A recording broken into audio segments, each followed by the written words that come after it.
नमस्कार। नमस्कार मेरे मित्रों, आपका स्वागत है study with Neeraj sir channel पर। दोस्तों, वीडियो री एग्ज़ाम जो कि जून में जो है परीक्षा होने के चांसेस हैं। Study with Neeraj sir channel पर वीडियो री एग्ज़ाम से संबंधित वीडियो अपलोड होना स्टार्ट हो गए हैं। आप जो है पढ़ सकते हैं वहाँ जा कर के। और अब इस समय जो है आपको वीडियो मिलेंगे, जो परीक्षाएं वीडियो की हो चुकी हैं प्रीवियस ईयर सारी मिलेंगे। ये बहुत ही मोस्ट इंपॉर्टेंट प्रश्न होंगे। देखिए, ये जो है यूपी ट्रिपल एस सी ग्राम विकास अधिकारी वीडियो की परीक्षा हुई थी। ये हल प्रश्न पत्र है। 5/6/2016 को ये परीक्षा हुई थी। 5/6/2016 को परीक्षा हुई थी। इसमें हिंदी एवं परिज्ञान के कौन कौन से क्वेश्चन पूछे गए थे वो मैं आपको बताएंगे। ठीक, प्लस वीडियो बनना है तो जरूर देखें, अन्यथा आप चाहें तो बिल्कुल इसको कॉपी में जो है नोट भी कर सकते हैं। ठीक है, तो मैं आपको बता दूं, पहला मैं जो है इसके हिंदी एवं परिज्ञान लेके चलूंगा, फिर जीएस को लेकर चलूंगा, फिर रीजनिंग को लेके मैं चलूंगा। ठीक है, चलिए।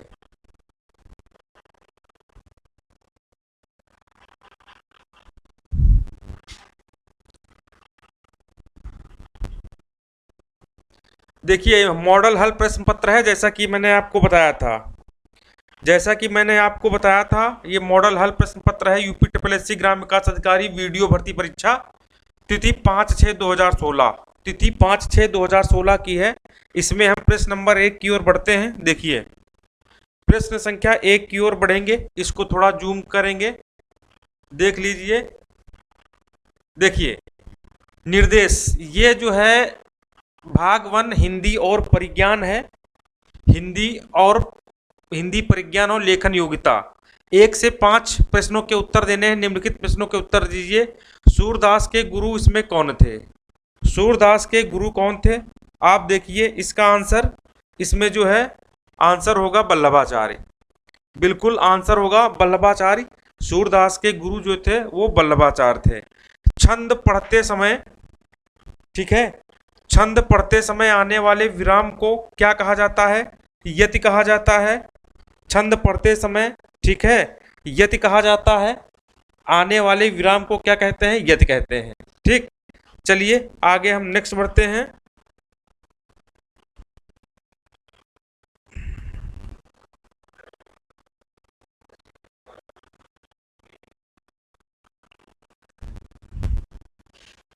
ठीक, आगे बढ़ते हैं। देखिए, जहां वाक्य की गति अंतिम रूप ले ले, विचार के तार टूट जाएं, वहां किस चिन्ह का प्रयोग करते हैं? योजक चिन्ह का प्रयोग करते हैं, अल्प विराम का प्रयोग करते हैं, पूर्ण विराम का या उद्धरण का प्रयोग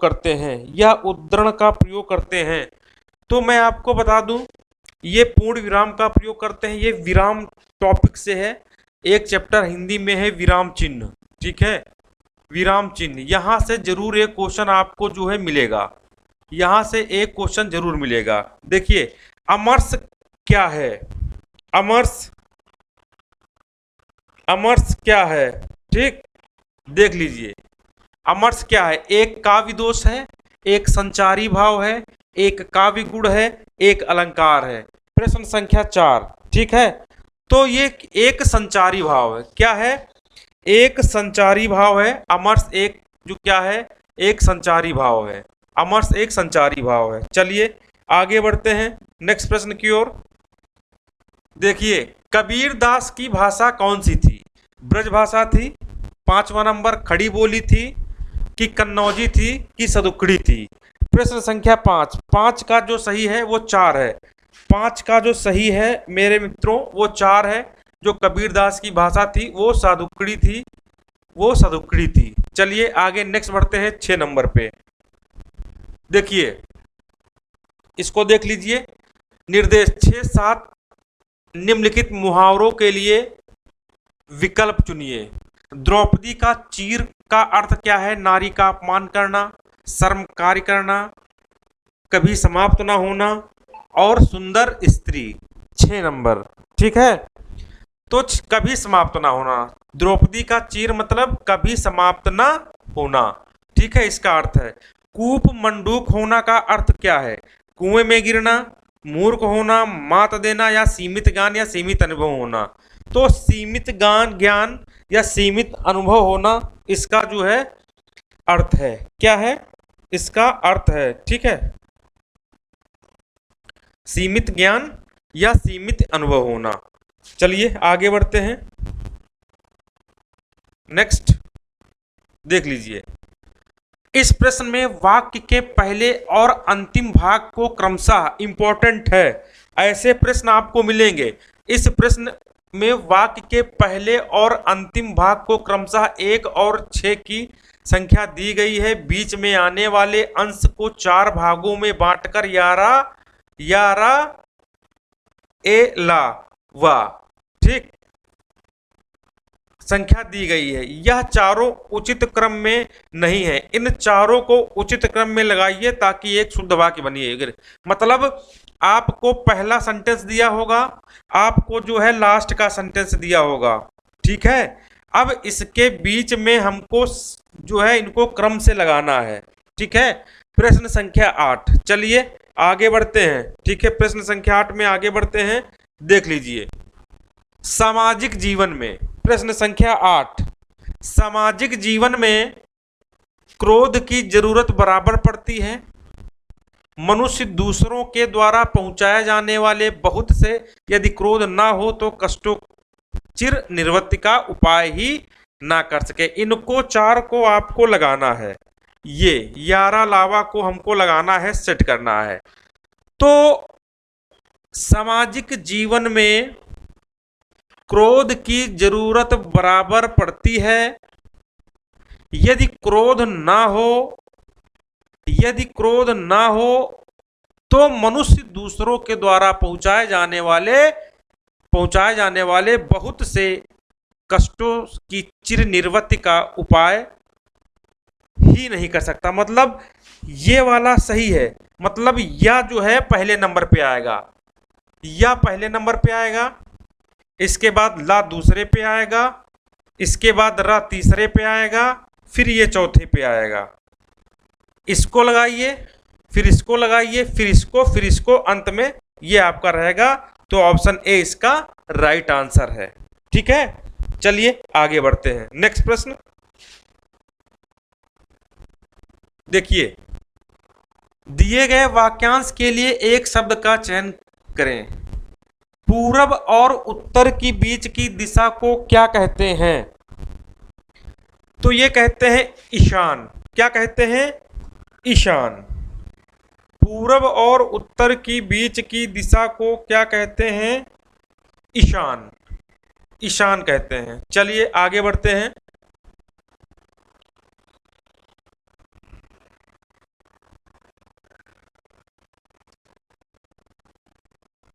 नाइन नंबर। ठीक है, ठीक,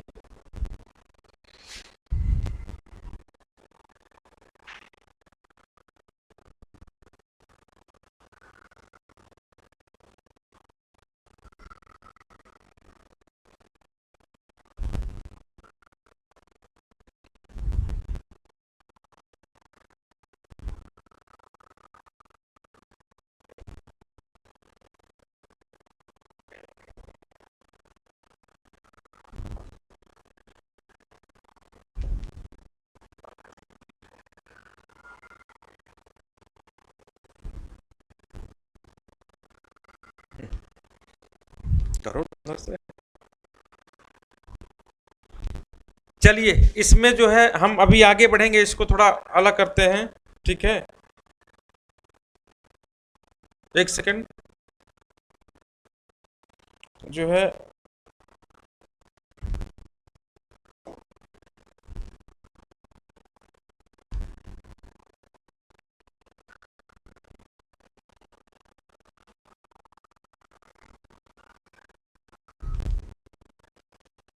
एक सेकंड। ठीक है, चलिए देखिए, 9 नंबर।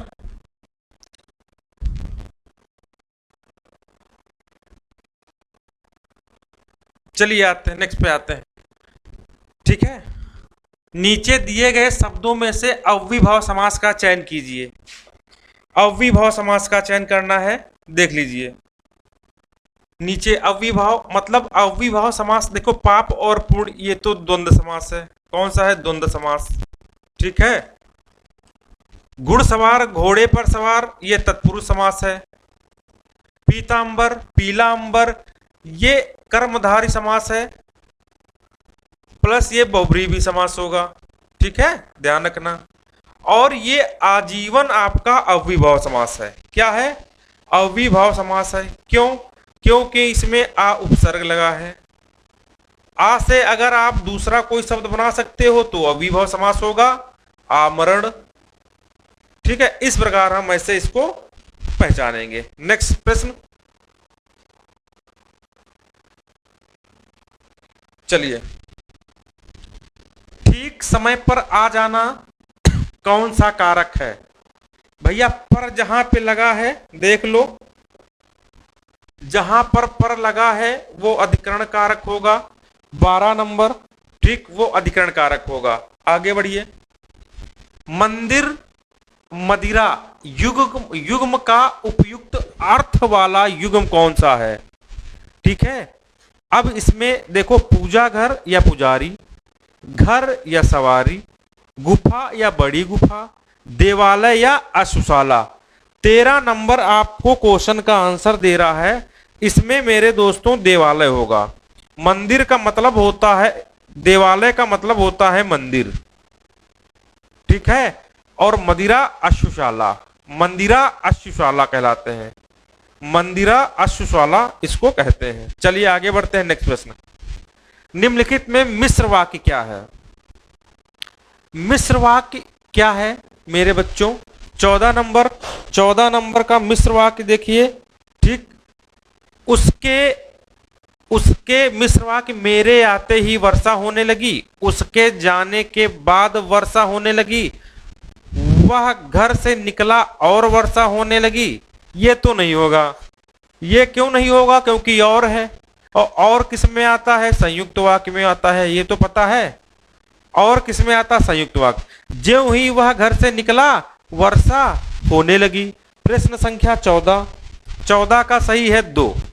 उसके घर जाने के बाद वर्षा होने लगी। चलिए आगे बढ़ते हैं।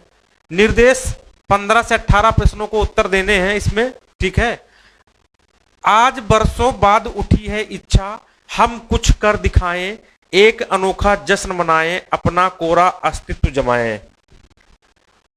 इसको थोड़ा बड़ा कर लेते हैं।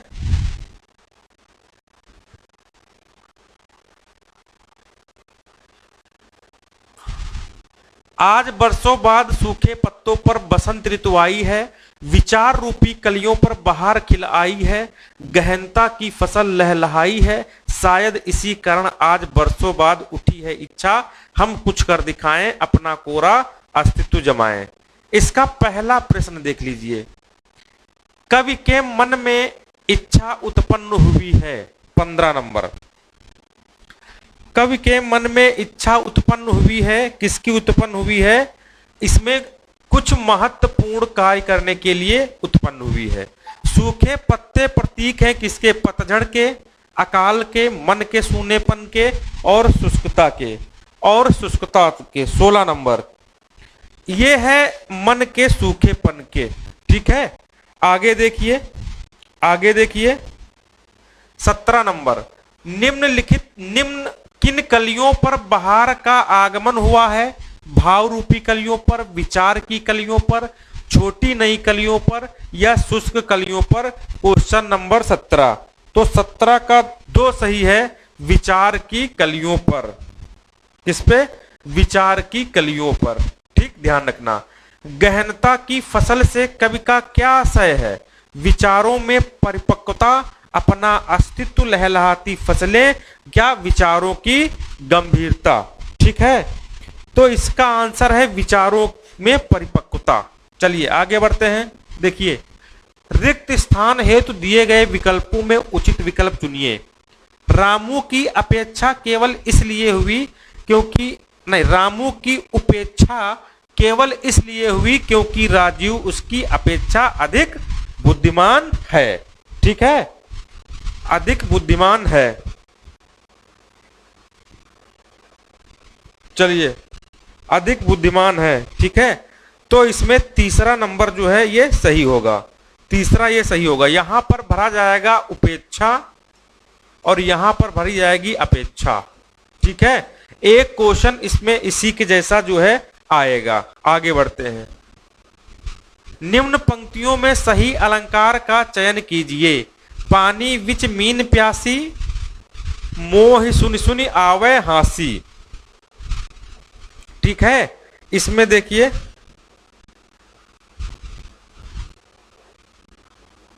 एक सेकंड,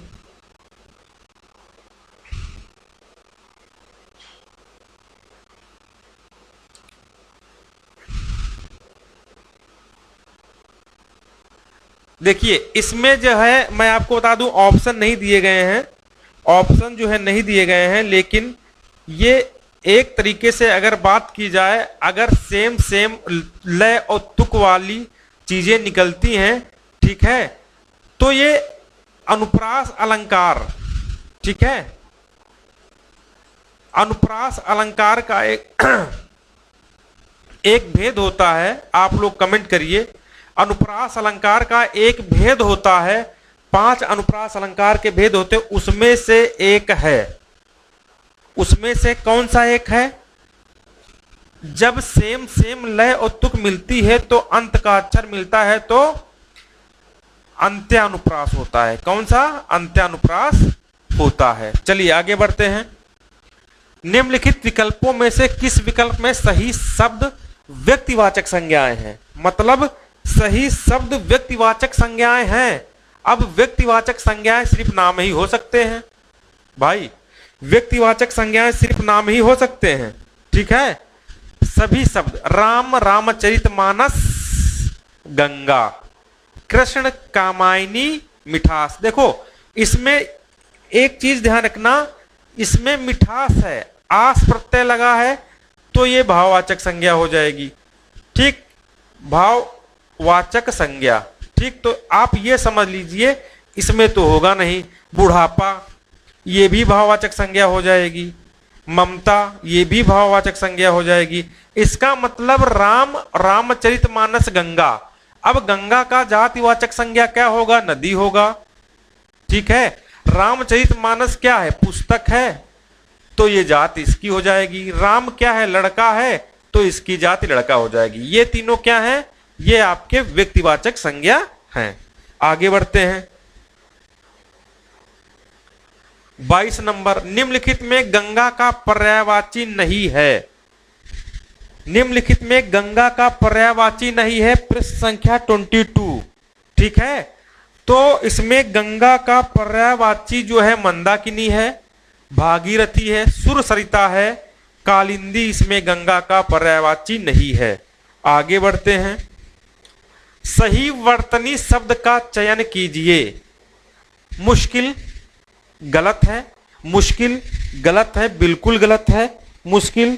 ठीक है, अवनति, अवनति ये नहीं होता है। ठीक है, मैं आपको बता दूं, अवनत ये भी गलत है, मुश्किल गलत है, मात्र भूमि गलत है, श्रृंगार सही है।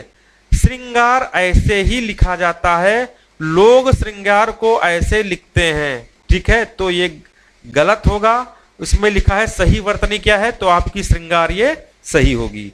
समूहार्थक शब्द चिन्हित कीजिए। मतलब समूहवाद, समूह जिसमें हो, तो भैया समूह क्या होता है? समूह भीड़ होती है। जब भीड़ हो तो आप समझ जाना कि वहां पर समूह है। चलिए आगे बढ़ते हैं। 25 नंबर, आंशिक शब्द में प्रत्यय क्या है? अब देखिए ये छोटी की मात्रा है भाई, ये छोटी की मात्रा है तो छोटी लिख लो, ये का लिख लो तो इक हो गया। इक कहाँ? ये है, ये आपका जो है प्रत्यय है। चलिए आगे बढ़ते हैं। नीचे दिए गए वाक्य के त्रुटिपूर्ण खंड को चिन्हित कीजिए। यदि कोई त्रुटि ना हो तो 4 भाग को चिन्हित कीजिए। पुलिस द्वारा चोरी का माल बरामद, पुलिस द्वारा चोरी का माल बरामद हो गया, कोई त्रुटि नहीं है। अच्छा, ये जो है 26 नंबर है, ठीक। पुलिस द्वारा, इसमें जो है ये वाला त्रुटि है, एक पुलिस के द्वारा होगा, ठीक है, ध्यान रखना। आगे देखिए, आगे आपको संधि विच्छेद, वधूर्म का संधि विच्छेद क्या है, वधूर्म, ठीक। तो ये 4 नंबर तो होगा नहीं, ध्यान कर लो। ये क्वेश्चन संख्या आपकी है 27, क्वेश्चन संख्या है 27, ठीक। ये आपका होगा नहीं क्योंकि छोटा ऊ की, इसमें लगेगा बड़ा ऊ ही, ठीक। और प्लस वधूर्म, ऊर्म, बड़ा ऊ लगेगा तो ये भी नहीं होगा, ये भी नहीं होगा, तो बड़ा ऊ ये है, वधूधन उर्म, ये होगा, ठीक है। भिन्नार्थक शब्द का चयन कीजिए, जिसके भिन्नार्थक शब्द का चयन करना है 28 नंबर। 28 नंबर अनिल, अनिल जो है भिन्नार्थक शब्द का चयन कीजिए। इसमें अनिल जो है वो भिन्नार्थक शब्द है। आगे बढ़ते हैं। हर्ष का विलोम क्या है, हर्ष मतलब खुशी, उल्लास मतलब खुशी, आनंद मतलब खुशी। हर्ष का विलोम है विषाद, क्या है, हर्ष का विलोम है विषाद। आगे बढ़ते हैं। 30 नंबर, गंदला, मैला, मलिन किस शब्द के पर्यायवाची हैं, बहुत इंपॉर्टेंट है। 30 नंबर, ये देखो, गंदला, मैला, मलिन का मतलब होता है पंकिल, क्या, पंकिल, इसके ये पर्यायवाची हैं। ये 30 क्वेश्चन जो हिंदी के थे, अगर आप चैनल पे नए आए हैं तो चैनल को जरूर सब्सक्राइब कर लीजिए। इसके जस्ट बाद आपको जो इस परीक्षा में जीएस पूछी गई है वो भी कराया जाएगा। प्यारे बच्चों, तब तक के लिए नमस्कार, धन्यवाद, बाय बाय।